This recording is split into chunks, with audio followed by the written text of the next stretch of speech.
सद्गुरु यहाँ मल्ला नाम के एक चोर की एक दिलचस्प कहानी सुना रहे हैं, जो शिव का एक परम भक्त था। सद्गुरु, आज मैं आपको एक योगी के बारे में बता रहा हूँ जो मेरे जन्मस्थान के बहुत निकट रहा करते थे।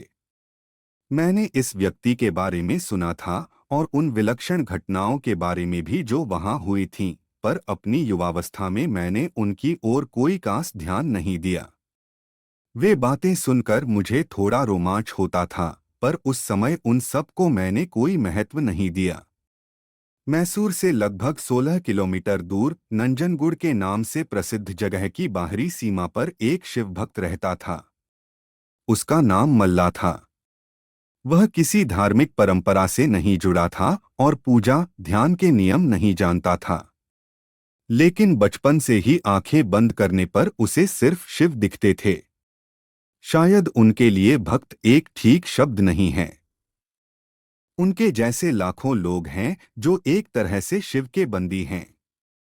उनके पास कोई और चारा ही नहीं है। शायद मैं भी उनके जाल में फंस गया। हम उनकी खोज नहीं कर रहे थे। हम ऐसे घमंडी थे कि कोई खोज कर ही नहीं सकते थे, लेकिन उनके फंदे में फंस गए थे। शिव एक शिकारी थे।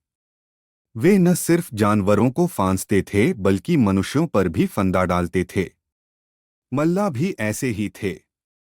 मल्ला को शिव के सिवा और कुछ भी नहीं पता था और वे जंगल में बड़े हुए और उन्होंने कोई खास कारोबार या किसी कला को नहीं सीखा था। किसी को रोक लेना और उससे जरूरत की सभी चीजें छीन लेना उन्हें गलत नहीं लगता था। तो वे यही करते थे और एक लुटेरे के रूप में प्रसिद्ध हो गए।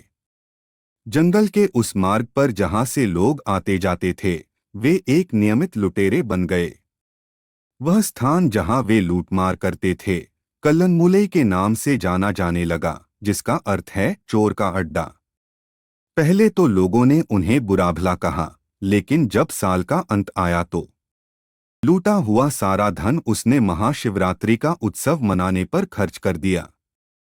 उसने लोगों के लिए एक बहुत बड़ा भोजन समारोह भी रखा। तो कुछ सालों बाद लोगों ने उन्हें एक महान भक्त मान लिया और अपने आप में उन्हें दान देने लगे। हाँ, जो लोग कुछ न देते उनसे लूटमार करने में उन्हें कुछ गलत नहीं लगता था। फिर दो योगी जो भाई थे वहां आए और उन्होंने इस आदमी को देखा जो एक लुटेरा था और साथ ही महान शिव भक्त भी।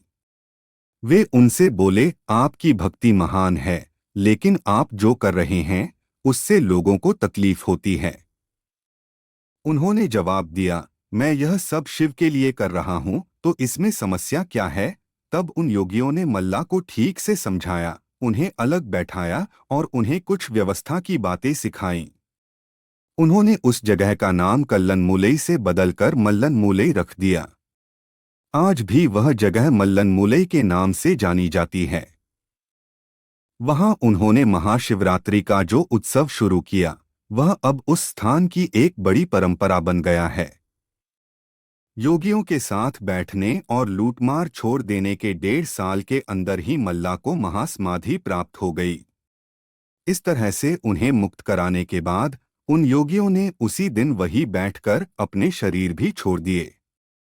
अब वहां इन लोगों के लिए एक सुंदर धार्मिक स्थान बन गया है। काबिनी नदी के तट पर उस स्थान का नाम अभी भी मल्लनमुलई ही है।